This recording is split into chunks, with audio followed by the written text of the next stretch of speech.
15 Minutes in Canberra. I'm Hayley Channer, Senior Policy Fellow with the Perth US Asia Centre. Today I am speaking with Dougal Robinson. Now, Dougal wouldn't tell you this himself, but he is an extremely impressive person with an exceptional knowledge of Australia-U.S. relations. Dougal, we've been friends, but I didn't even know you were a Fulbright scholar, so you've kept that very quiet. And you've also lived and worked in Washington, D.C. You've spent time as a research fellow in the office of Republican Senator Marco Rubio. And also in a previous role, you were working for Perth US Asia Centre's sister institute, which is the US Study Centre in Sydney. And in addition to that, you've also worked for DFAT. So you bring a huge wealth of experience from across Australian government agencies, as well as think tanks and the United States. And I'm so delighted to interview you. Thanks, Hayley. Thanks for the very generous introduction. So, not a lot of Australians would have had the opportunity to work in a US Senator's office on Capitol Hill. Can you give us an idea of what that was like for anyone that aspires to do that in future?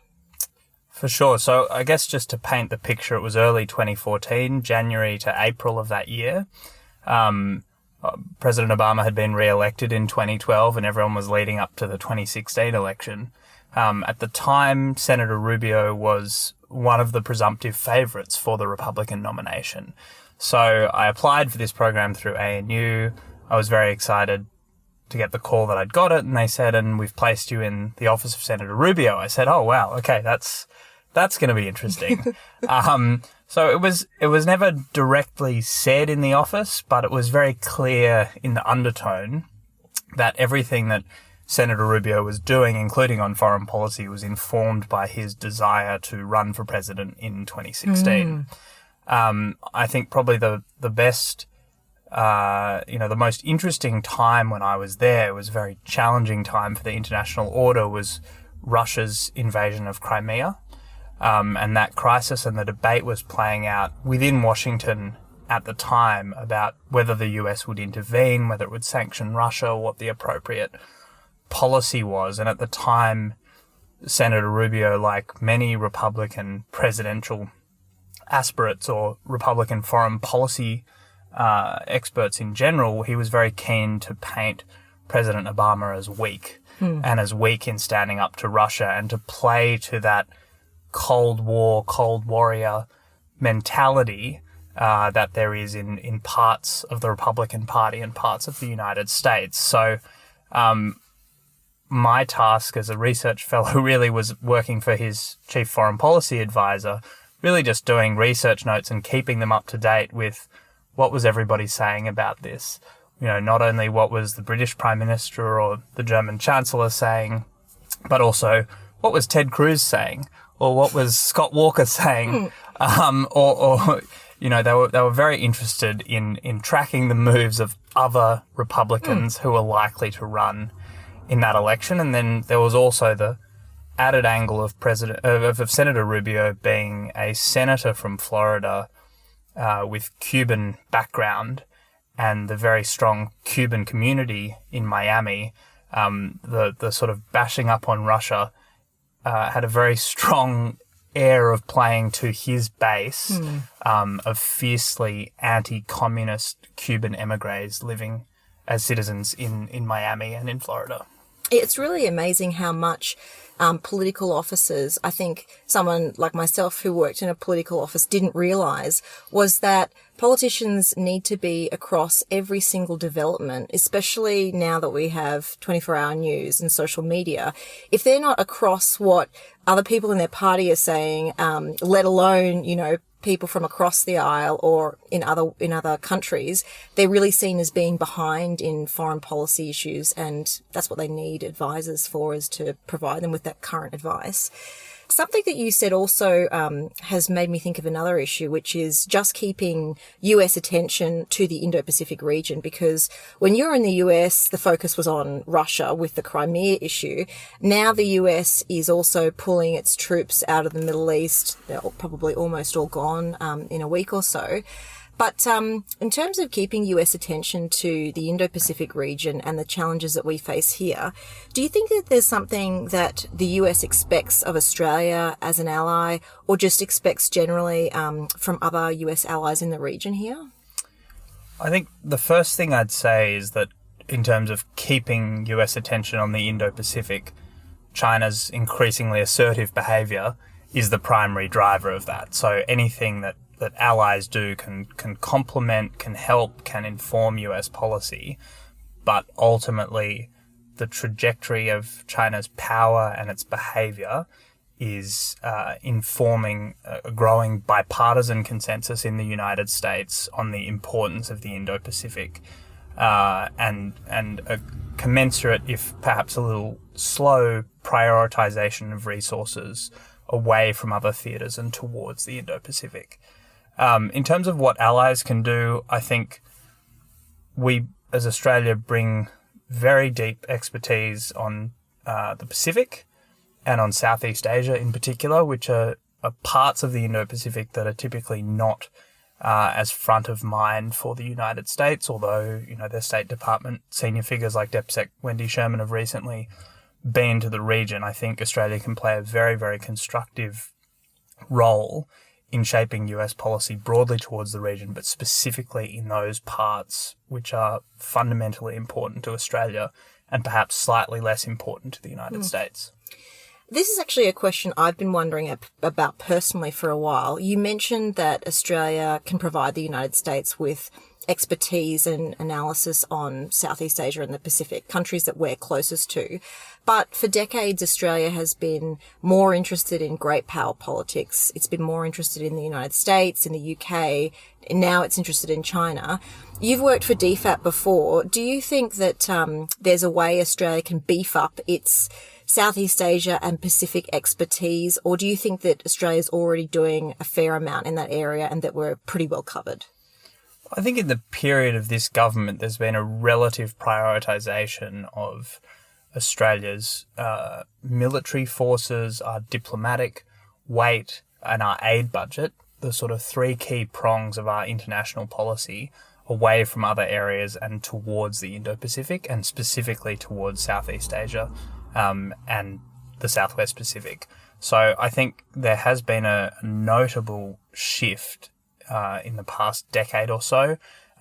There's probably more to go, but it's well underway. And I accept your point that we've been focused on China or the US, etc., but that competition is really playing out in our near region and in Southeast Asia. So we need to bolster our understanding not just of China or just of Indonesia, but how that is playing out in the region itself.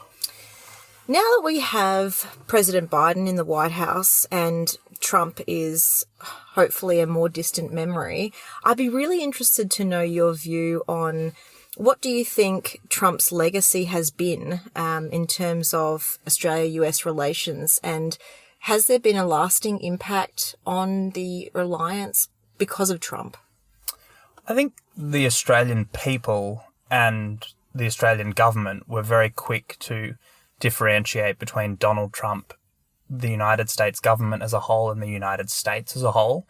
And that's something that's only continued. But equally, the foreign policy white paper, which I think was published in 2017, was, I think, right in assessing that the conditions were there for the US to perhaps play a less active role in the world, and that Trump had probably supercharged some of those underlying feelings among the electorate in the United States, which previously hadn't risen to or had a champion in high office. So I think there's a although Biden is in some ways a return to the status quo, what does the next Republican administration look like? It looks like the Republican Party is increasingly the party of Trump, even though he was a one-term president. And so it'll be very interesting to see into 2024, 2028, who the Republican Party nominates and whether their foreign policy platform is in the Trump vein or closer to a more traditional Republican foreign policy position before Trump ascended to being president. Is there any chance that one of Donald Trump's family members, like Ivanka or one of his sons, could ever run for president, or that Trump would support that? Look, it's hard to say anything's not possible. And going back to when I was in Senator Rubio's office in 2014, we were closer to the 2016 election then than we are now to the 2024 election. And the idea that Donald Trump might be a candidate back then was either a joke or not even discussed. And look how that turned out. So it's hard to... I think we should be careful in being You're not going to make predictions. too prescriptive. But look, there are also credible media reports that several of his children have political ambitions, and whether they play out, with a run towards the White House or for a Senate office or a gubernatorial office, will be watched by US watchers with keen interest. Dougal, now many aspiring foreign affairs specialists would be very envious of the amazing career you've had in terms of working in the US, working within the Australian government, and also producing reports for think tanks. I'm wondering if you can reflect on the different roles that you've had and maybe talk about one of the things that's been quite eye-opening or challenging for you that you didn't realise coming into the foreign affairs and security policy field that could help other people. I think the main thing I would say, based on my career path so far of being in and out of government as well as in think tanks and a master's student in the US, is the benefits of looking at problems from different angles. And so perhaps many of your audience are current undergraduates.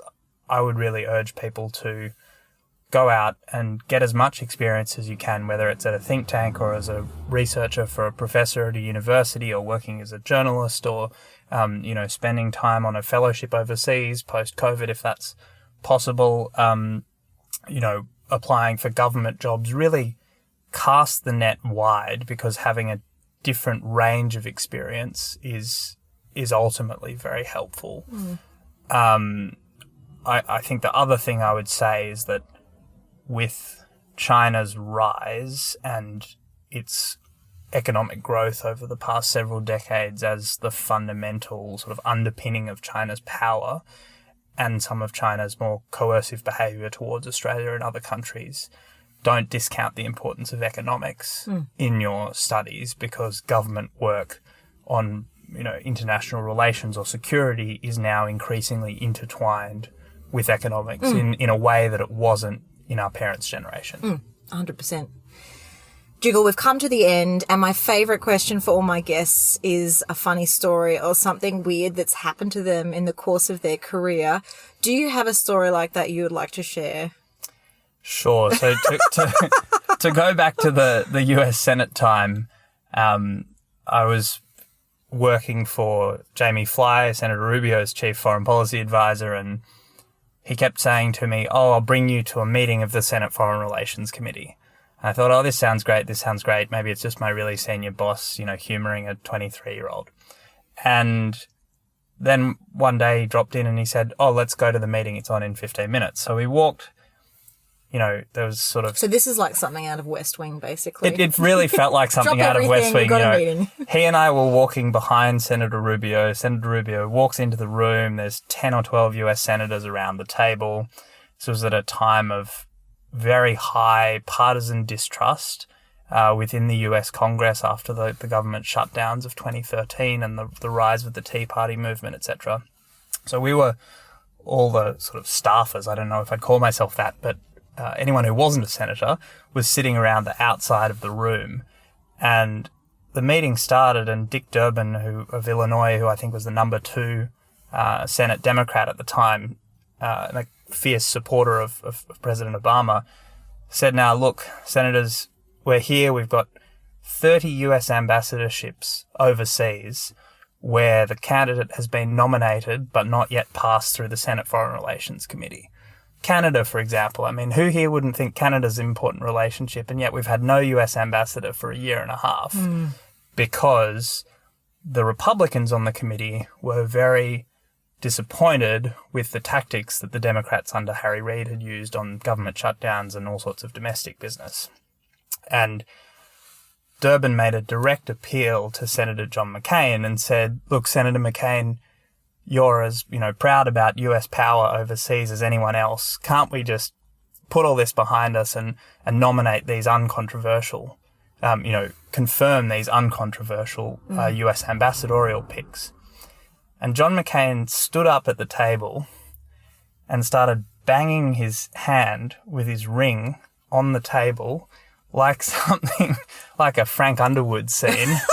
And he said, Senator Durbin, we've been great friends in this chamber for 20 years, and I, like anyone else, think US power overseas is incredibly important, but there's nothing more important than my rights as a US senator, and you and your Democratic friends trampled all over my rights, and so until you undo this and this and this, there is no way these nominations are passing through this committee.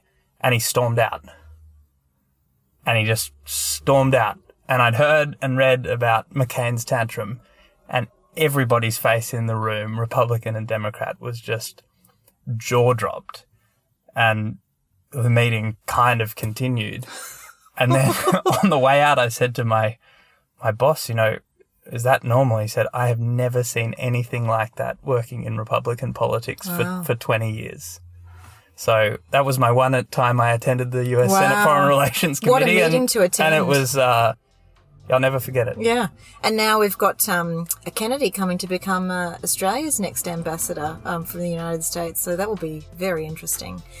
Dougal, thank you so much for sharing all of your experience and knowledge about this field that we work in. It's been really interesting, and I'm so glad that we've got you within an Australian government agency to help promote our foreign policies.